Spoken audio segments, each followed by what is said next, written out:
सियावर रामचंद्र भगवान की जय। गुरु जी ने मुझे सुंदर उपदेश दिया। फिर प्रजा मंत्री आदि सभी को यही सम्मत है। माता ने भी उचित समझकर ही आज्ञा दी है और मैं भी अवश्य उसको सिर चढ़ाकर वैसा ही करना चाहता हूँ, क्योंकि गुरु, पिता, माता, स्वामी और सुहृद मित्र की वाणी सुनकर प्रसन्न मन से उसे अच्छी समझकर मानना चाहिए। उचित अनुचित का विचार करने से धर्म जाता है और सिर पर पाप का भार चढ़ता है। आप तो मुझे वही सरल शिक्षा दे रहे हैं जिसके आचरण करने से मेरा भला हो। यद्यपि मैं इस बात को भली भांति समझता हूँ, तथापि मेरे हृदय को संतोष नहीं होता। अब आप लोग मेरी विनती सुन लीजिए और मेरी योग्यता के अनुसार मुझे शिक्षा दीजिए। मैं उत्तर दे रहा हूँ, यह अपराध क्षमा कीजिए।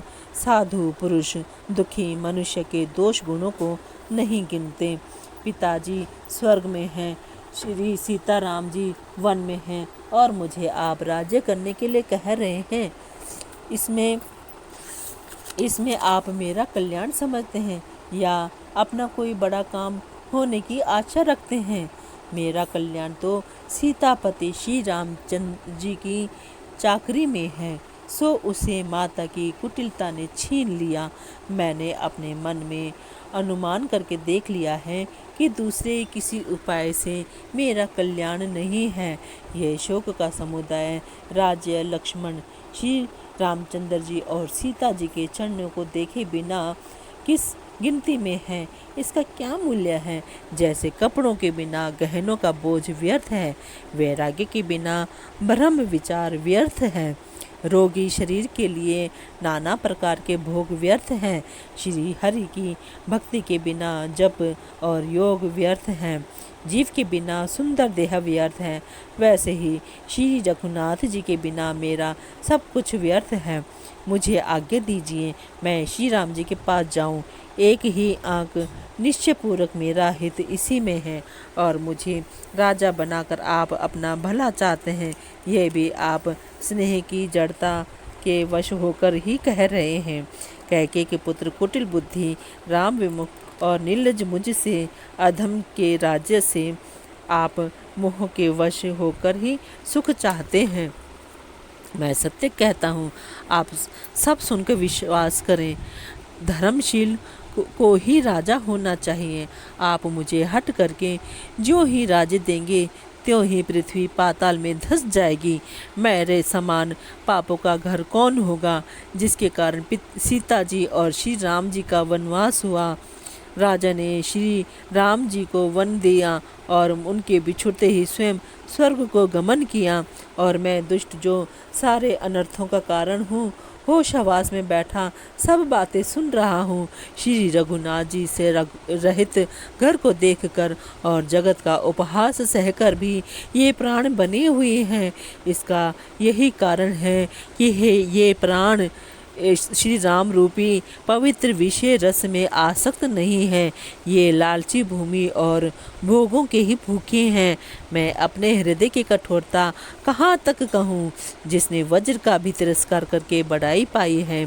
कारण से कार्य कठिन होता ही है, इसमें मेरा दोष नहीं है। हड्डी से वज्र और पत्थर से लोहा भयानक और कठोर होता है। कैकेयी से उत्पन्न देह में प्रेम करने वाले ये पामर प्राण भरपेट पूरी तरह से अभागे हैं।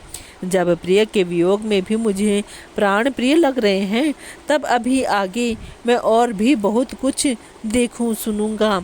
लक्ष्मण और श्री राम जी और सीता जी को तो वन दिया, स्वर्ग भेजकर पति का कल्याण किया, स्वयं विधवापन और अपयश लिया, प्रजा को शोक और संताप दिया, और मुझे सुख, सुंदर यश और उत्तम राज्य दिया। कैकेयी ने सभी का काम बना दिया। इससे अच्छा अब मेरे लिए और क्या होगा? उस पर भी आप लोग मुझे राज तिलक देने को कहते हैं। कैकेयी के पेट से जगत में जन्म लेकर यह मेरे लिए कुछ भी अनुचित नहीं है। मेरी सब बात को विधाता ने ही बना दी है। फिर उसमें प्रजा और पंच आप लोग क्यों सहायता कर रहे हैं? जिसे कुग्रह लगे हों अथवा जो पिशाचग्रस्त हो, फिर जो वायु रोग से पीड़ित हो और उसी को फिर बिच्छू डंक मार दे, उसको यदि मदरा पिलाई जाए तो कही यह कैसा इलाज है? कैके के लड़के के लिए संसार में जो कुछ योग्य था चतुर्विधाता ने मुझे वही दिया, पर दशरथ जी का पुत्र और राम का छोटा भाई होने की बड़ाई मुझे विधाता ने व्यर्थ ही दी। आप सब लोग भी मुझे टीका कढ़ाने के लिए कह रहे हैं।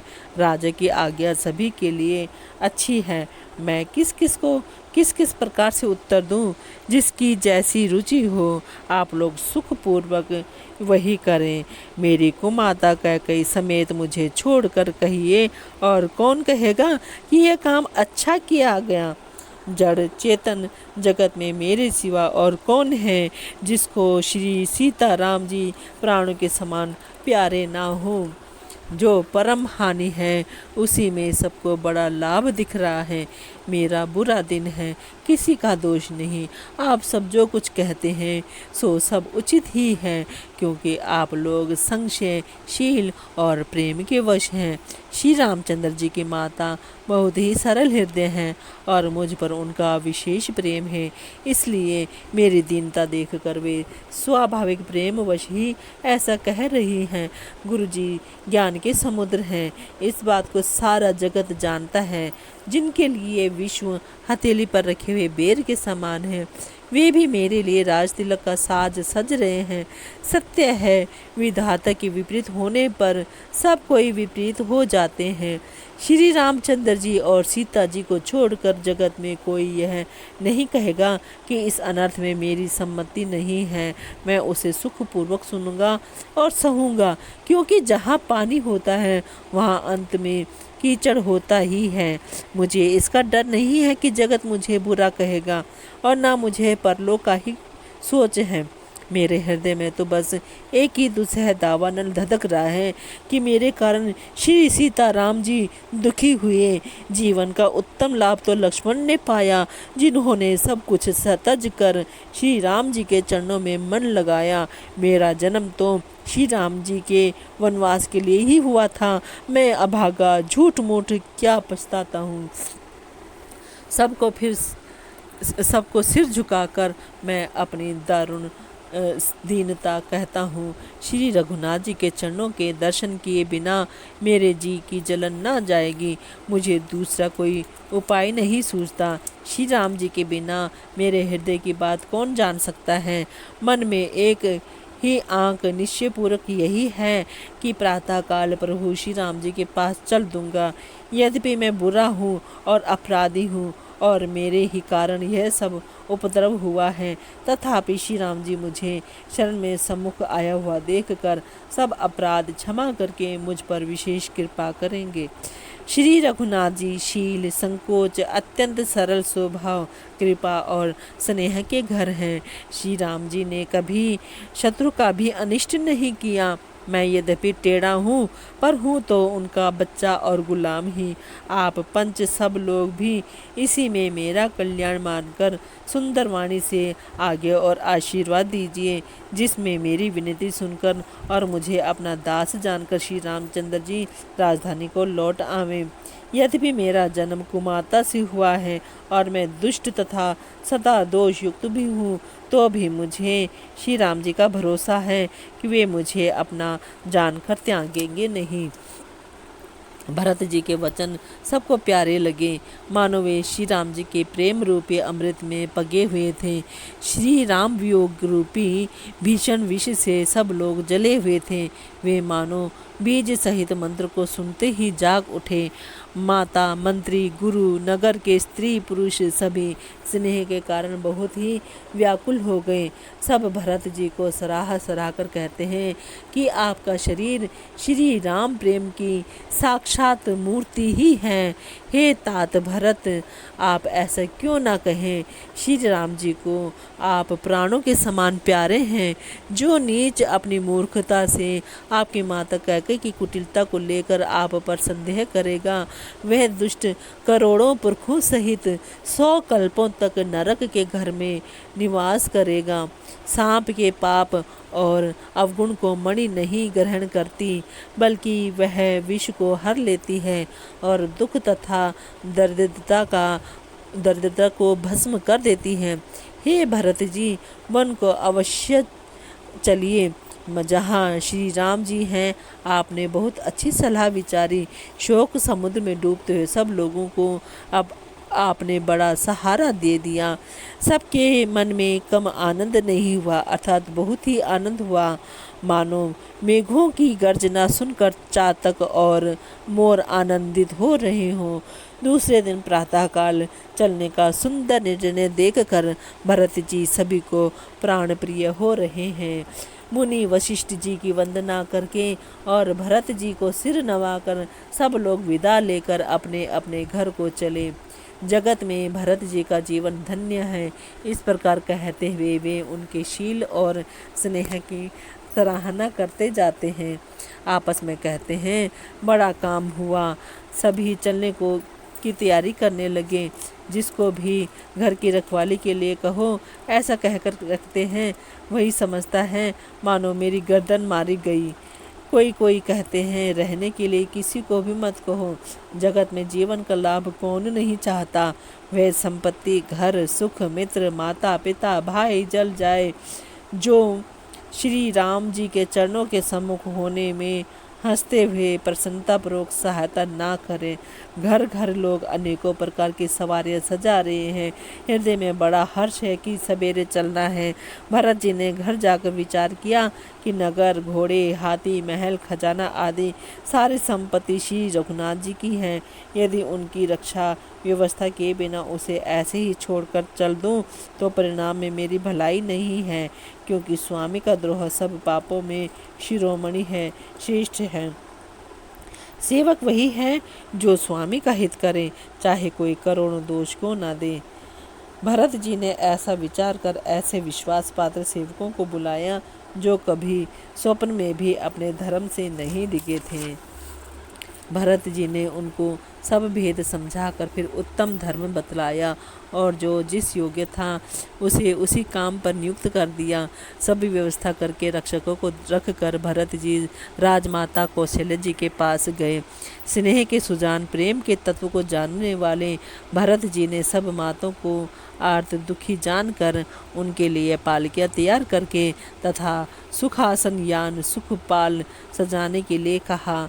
नगर के नर नारी चकवी की भांति हृदय में अत्यंत आर्त होकर प्रातःकाल का होना चाहते हैं।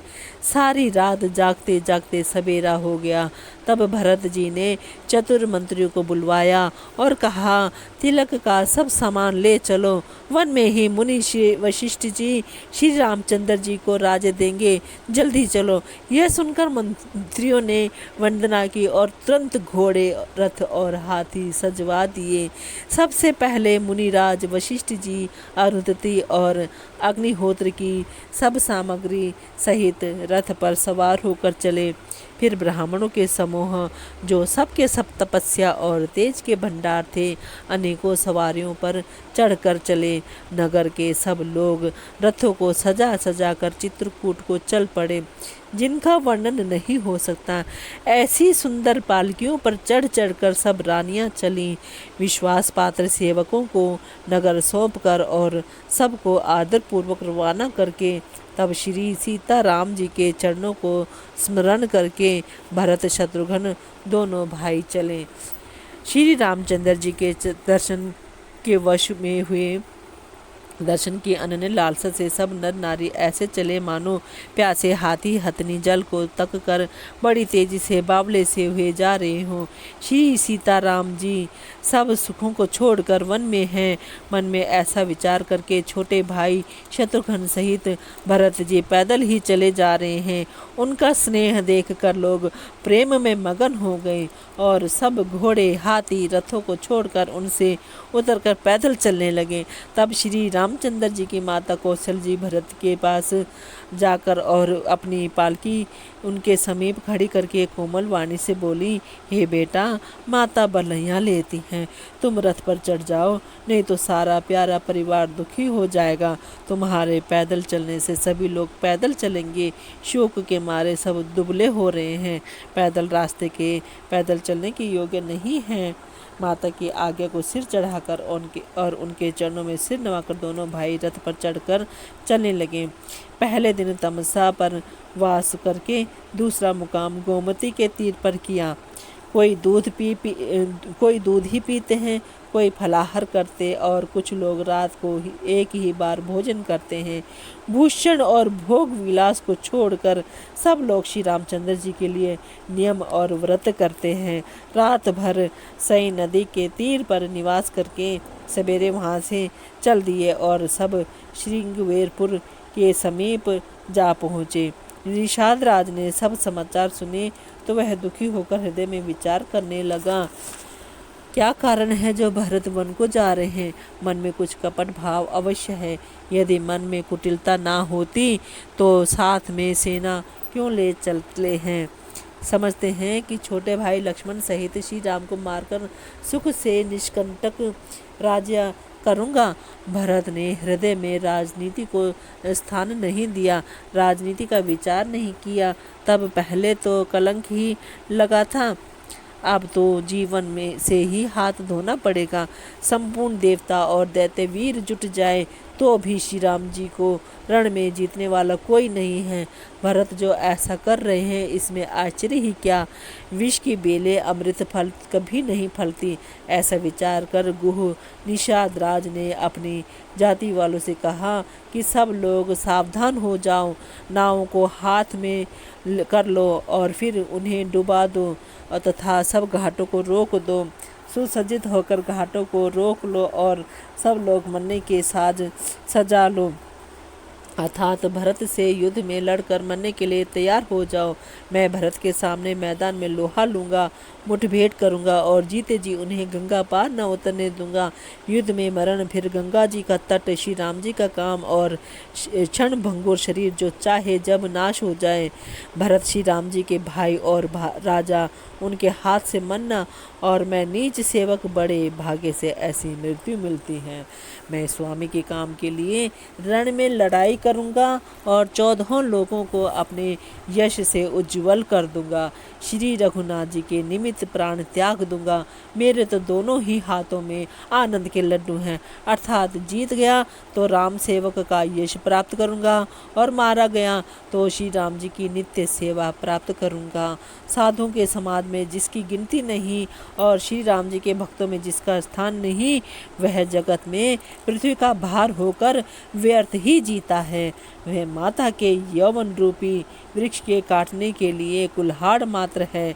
इस प्रकार श्री राम जी के लिए प्राण समर्पण का निश्चय करके निषाद राज विषाद से रहित हो गया और सबका उत्साह बढ़ाकर तथा श्री रामचंद्र जी का स्मरण करके उसने तुरंत ही तरकस, धनुष और कवच मांगा। उसने कहा, हे भाइयों, जल्दी करो और सब सामान सजाओ। मेरी आगे सुनकर कोई मन में कायरता ना लावे। सब हर्ष के साथ बोल उठे, हे नाथ, बहुत अच्छा। आप और आपस में एक दूसरे का जोश बढ़ाने लगे। निषाद राज को जो हार कर करके सब निषाद चले। सभी बड़े शूरवीर हैं और संग्राम में लड़ना उन्हें बहुत अच्छा लगता है। श्री रामचंद्र जी के चरण कमलों की जूतियों का स्मरण करके उन्होंने भाथियाँ, छोटे छोटे तरकस बांधकर धुनहियों, छोटे छोटे धनुषों पर प्रत्यंचा चढ़ाई। कवच पहनकर सिर पर लोहे का टोप रखते हैं और फर से फाले और बर्छों को सीधा कर रहे हैं, सुधार रहे हैं। कोई तलवार के वार रोकने में अत्यंत ही कुशल है। वे ऐसे उमंग में भरे हैं मानो धरती छोड़कर आकाश में कूद रहे हों। अपना अपना साज समाज, लड़ाई का सामान और दल बनाकर उन्होंने जाकर निषाद राज गुह को जो हार की। निषाद राज ने तुरंत सुंदर योद्धाओं को देखकर सबको सुयोग्य जाना और नाम ले लेकर सबका सम्मान किया। उसने कहा, हे भाइयों, धोखा न लाना, अर्थात मरने से न घबराना। आज मेरा बड़ा भारी काम है। यह सुनकर सब योद्धा बड़े जोश के साथ बोल उठे, हे वीर, अधीर मत हो। हे नाथ, श्री रामचंद्र जी के प्रताप से और आपके बल से हम लोग भरत की सेना को बिना वीर और बिना घोड़े के कर देंगे। एक एक वीर और एक एक घोड़े को मार डालेंगे। जीते जी पीछे पाँव न रखेंगे। पृथ्वी को रुंड मुंड की मई बना कर देंगे। सिरों और धड़ों से छा देंगे। निषाद राज ने वीरों को बढ़िया दल देखकर कहा, जुझाऊ लड़ाई का ढोल बजाओ। इतना कहते ही बाईं ओर छींक हुई। शकुन विचारने वाले ने कहा कि खेत सुंदर है, जीत होगी। एक बूढ़े ने शकुन विचार कर कहा, भरत से मिल लीजिए, उनसे लड़ाई नहीं होगी। भरत श्री रामचंद्र जी को मनाने जा रहे हैं। शकुन ऐसा कह रहा है कि विरोध नहीं है। यह सुनकर निषाद राजगुह ने कहा, बूढ़ा ठीक कह रहा है। जल्दी में बिना विचारे कोई काम करके मूर्ख लोग पछताते हैं। भरत जी का शील स्वभाव बिना समझे और बिना जाने युद्ध करने में हित की बहुत बड़ी हानि है। अतएव हे वीरों, तुम लोग इकट्ठे होकर सब घाटों को रोक लो। मैं जाकर भरत जी से मिलकर उनका भेद लेता हूँ। उनका भाव मित्र का है या शत्रु का या उदासीन का, यह जानकर तब आकर वैसा उसी के अनुसार प्रबंध करूँगा। उनके सुंदर स्वभाव से मैं उनके स्नेह को पहचान लूँगा और वैर और प्रेम छिपाने से नहीं छिपते। ऐसा कहकर वह भेंट का सामान सजाने लगा। उसने कंदमूल, फल, पक्षी और हिरण मंगवाए।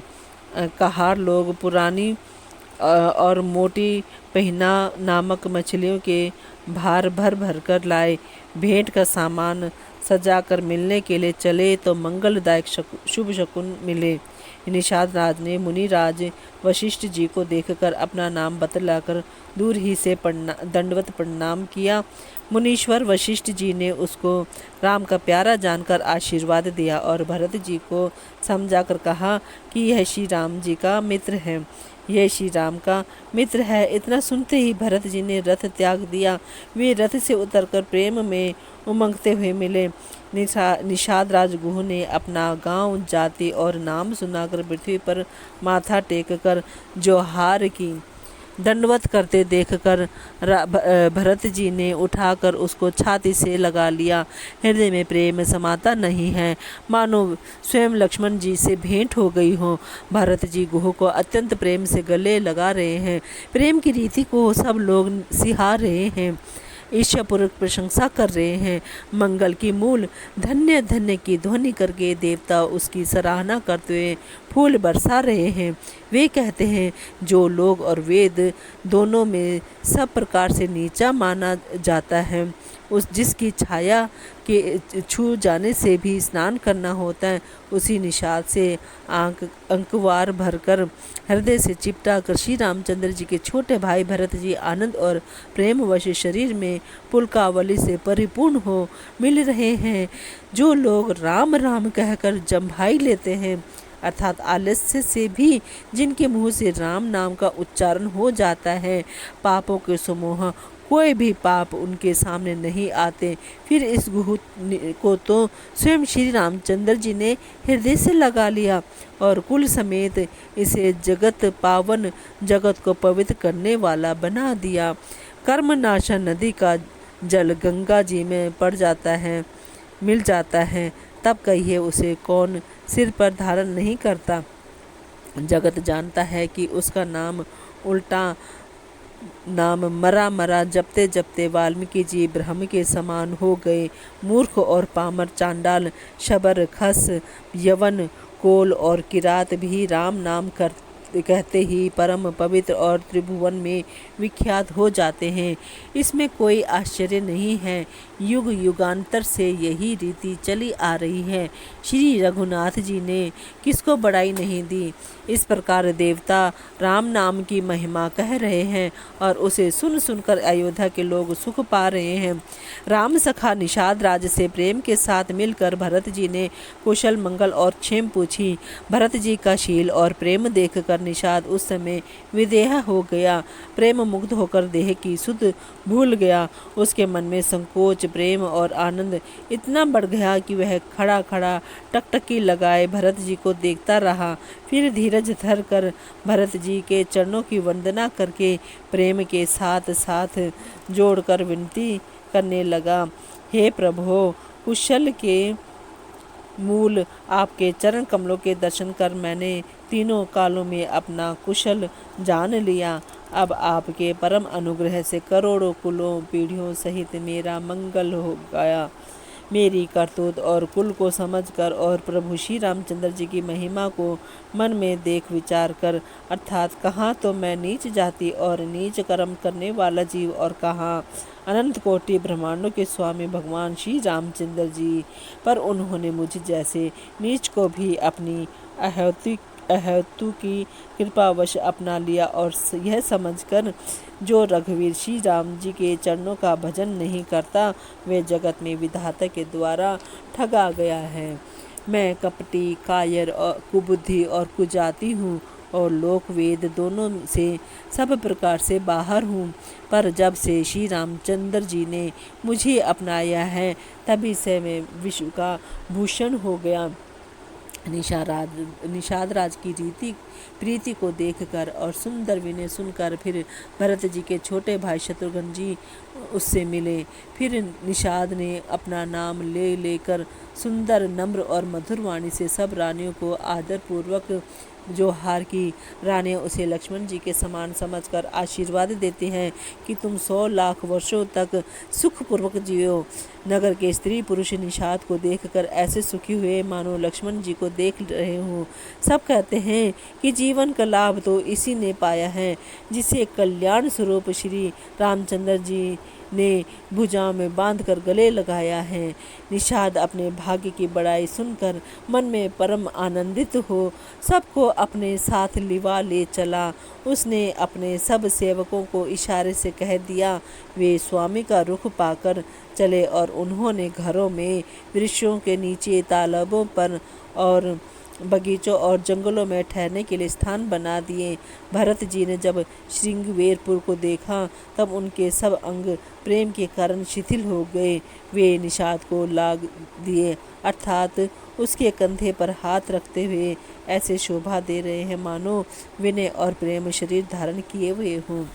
इस प्रकार भरत जी ने सब सेना को साथ में लिए हुए जगत को पवित्र करने वाली गंगा जी के दर्शन किए। श्री राम घाट को जहाँ श्री राम जी ने स्नान संध्या की थी प्रणाम किया। उनका मन इतना आनंद मग्न हो गया मानो उन्हें स्वयं श्री राम जी मिल गए हों। नगर के नर नारी प्रणाम कर रहे हैं और गंगा जी के ब्रह्म रूप जल को देख देख कर आनंदित हो रहे हैं। गंगा जी में स्नान कर हाथ जोड़कर सब यही वर मांगते हैं कि श्री रामचंद्र जी के चरणों में हमारा प्रेम कम ना हो, अर्थात बहुत अधिक हो। भरत जी ने कहा, हे गंगे, आपकी रज सबको सुख देने वाली तथा सेवक के लिए तो कामधेनु ही है। मैं हाथ जोड़कर यही वरदान मांगता हूँ कि श्री सीताराम जी के चरणों में मेरा स्वाभाविक प्रेम हो। इस प्रकार भरत जी स्नान कर और गुरु जी की आज्ञा पाकर तथा यह जानकर कि सब माताएं स्नान कर चुके हैं डेरा उठा ले चले। लोगों ने जहाँ तहाँ डेरा डाल दिया। भरत जी ने सभी का पता लगाया कि सब लोग आकर आराम से टिक गए हैं या नहीं। फिर देव पूजन करके आज्ञा पाकर दोनों भाई श्री रामचंद्र जी की माता कौशल्य जी के पास गए। चरण दबाकर और कोमल वचन कह कहकर भरत जी ने सब माताओं का सत्कार किया। फिर भाई शत्रुघ्न को माताओं की सेवा सौंपकर अपने निषाद को बुला लिया। सखा निषाद राज के हाथ से हाथ मिलाए हुए भरत जी चले। प्रेम कुछ थोड़ा नहीं है, अर्थात बहुत अधिक प्रेम है, जिससे उनका शरीर शिथिल हो रहा है। भरत जी सखा से पूछते हैं कि मुझे वह स्थान दिखलाओ और नेत्र और मन की जलन कुछ ठंडी करो जहाँ सीता जी और श्री राम जी और लक्ष्मण रात को सोए थे। ऐसा कहते ही उनके नेत्रों के कोई कोयों में प्रेमाश्रु का जल भर आया। भरत जी के वचन सुनकर निषाद को बड़ा विषाद हुआ। वह तुरंत ही उन्हें वहाँ ले गया जहाँ पवित्र अशोक के वृक्ष के नीचे श्री राम जी ने विश्राम किया था। भरत जी ने वहाँ अत्यंत प्रेम से आदरपूर्वक दंडवत प्रणाम किया। कुशों की सुंदर साथरी देखकर उसकी प्रदक्षिणा करके प्रणाम किया। श्री रामचंद्र जी के चरण चिन्हों की रज आंखों में लगाई। उस समय के प्रेम की अधिकता कहते नहीं बनती। भरत जी ने 2-4 स्वर्ण बिंदु, सोने के कण या तारे आदि जो सीता जी के गहने कपड़ों से गिर पड़े थे देखे तो उनको सीता जी के समान समझकर सिर पर रख लिया। उनके नेत्र प्रेमाश्रु के जल से भरे हैं और हृदय में गलानी भरी है। वे सखा से सुंदर वाणी में ये वचन बोले, ये स्वर्ण के कण या तारे भी सीता जी के विरह से ऐसे श्रीहत शोभाहीन एवं कांतिहीन हो रहे हैं, जैसे राम वियोग में अयोध्या के नर नारी विलीन शोक के कारण क्षीण हो रहे हैं। जिन सीता जी के पिता राजा जनक हैं, इस जगत में भोग और योग दोनों ही जिनकी मुट्ठी में हैं, उन जनक जी को मैं किसकी उपमा दूं? सूर्य कुल के सूर्य राजा दशरथ जी जिनके ससुर हैं, जिनको अमरावती के स्वामी इंद्र भी सिहाते थे, ईर्ष्यापूर्वक उनके जैसा ऐश्वर्य और प्रताप पाना चाहते थे, और प्रभु श्री राम रघुनाथ जी जिनके प्राणनाथ हैं, जो इतने बड़े हैं कि जो कोई भी बड़ा होता है वह श्री रामचंद्र जी की दी हुई बड़ाई से ही होता है। उन श्रेष्ठ पतिव्रता स्त्रियों में शिरोमणि सीता जी की साथरी कुशशैया देखकर मेरा हृदय हराकर दहल कर फट नहीं जाता। हे शंकर, यह वज्र से भी अधिक कठोर है। मेरे छोटे भाई लक्ष्मण बहुत ही सुंदर और प्यार करने योग्य हैं। ऐसे भाई ना तो किसी के हुए ना हैं और ना होने के ही हैं, जो लक्ष्मण अवध के लोगों को प्यारे, माता पिता के दुलारे और श्री सीता जी के प्राण प्यारे हैं, जिनकी कोमल मूर्ति और सुकुमार स्वभाव है, जिनके शरीर में कभी गर्म हवा भी नहीं लगी। वे वन में सब प्रकार की विपत्तियां सह रहे हैं। हाय, इस मेरी छाती ने कठोरता में करोड़ों वज्रों का भी निरादर कर दिया, नहीं तो यह कभी भी फट गई होती। श्री रामचंद्र जी ने जन्म अवतार लेकर जगत को प्रकाशित कर दिया। वे रूपशील, सुख और समस्त गुणों के समुद्र हैं। पूर्ववासी, कुटुंबी, गुरु, पिता, माता सभी को श्री राम जी का स्वभाव सुख देने वाला है। शत्रु भी श्री राम जी की बड़ाई करते हैं। बोलचाल, मिलने के ढंग और विनय से वे मन को हर लेते हैं। करोड़ों सरस्वती और अरबों जी भी प्रभु श्री रामचंद्र जी गुण समूहों की गिनती नहीं कर सकते। जो सुख स्वरूप रघुवंश शिरोमणि श्री रामचंद्र जी मंगल और आनंद के भंडार हैं, वे पृथ्वी पर कुशा बिछाकर सोते हैं। विधाता की गति बड़ी ही बलवान है। श्री रामचंद्र जी ने कानों से भी कभी दुख का नाम नहीं सुना। महाराज स्वयं जीवन वृक्ष की तरह उनकी सार संभाल किया करते थे। सब माताएं भी रात दिन उनकी ऐसी सार संभाल करती थीं, जैसे पलक नेत्रों के और सांप अपनी मणि की करते हैं।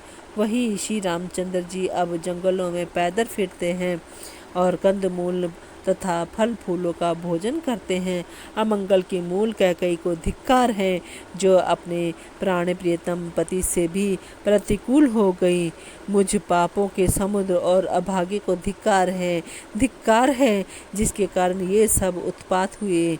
विधाता ने मुझे कुल का कलंक बनाकर पैदा किया और कुमाता ने मुझे स्वामी द्रोही बना दिया। यह सुनकर निषाद राज प्रेम पूर्वक समझाने लगा, हे नाथ, आप व्यर्थ विषाद किस लिए करते हैं? श्री रामचंद्र जी आपको प्यारे हैं और आप श्री रामचंद्र जी को प्यारे हैं। यही निचोड़ है। दोष तो प्रतिकूल विधाता को है। प्रतिकूल विधाता की करनी बड़ी कठोर है। जिसने माता कैकेयी को बावली बना दिया, उसकी मति फेर दी। उस रात को प्रभु श्री रामचंद्र जी बार बार आदर पूर्वक आपकी बड़ी सराहना करते थे। तुलसीदास जी कहते हैं, निषाद राज कहता है कि श्री रामचंद्र जी को आपके समान अतिशय प्रिय और कोई नहीं है। मैं सौगंध खाकर कहता हूँ, परिणाम में मंगल होगा। ये जानकर आप अपने हृदय में धैर्य धारण कीजिए। श्री रामचंद्र जी अंतर्यामी तथा संकोच, प्रेम और कृपा के धाम हैं। ये विचार कर और मन में दृढ़ता लाकर चलिए और विश्राम कीजिए। सखा के वचन सुनकर हृदय में धीरज धरकर श्री रामचंद्र जी का स्मरण करते हुए भरत जी डेरे को चले। नगर के सारे स्त्री पुरुष यह श्री राम जी के ठहरने का स्थान समाचार पाकर बड़े आतुर होकर उस स्थान को देखने चले। वे उस स्थान की परिक्रमा करके प्रणाम करते हैं और कैकेयी को बहुत दोष देते हैं। नेत्रों में जल भर भर लेते हैं और प्रतिकूल विधाता को दूषण देते हैं। कोई भरत जी के स्नेह की सराहना करते हैं और कोई कहते हैं कि राजा ने अपना प्रेम खूब निभाया। सब अपनी निंदा करके निषाद की प्रशंसा करते हैं। उस समय के विमोह और विषाद को कौन कह सकता है। इस प्रकार रात भर सब लोग जागते रहे। सवेरा होते ही से खेवा लगा। सुंदर नाव पर गुरुजी को चढ़ाकर फिर नई नाव पर सब माताओं को चढ़ाया। 4 घड़ी में सब गंगा जी के पार उतर गए। तब भरत जी ने उतरकर सबको संभाला। बोले सियावर रामचंद्र की जय।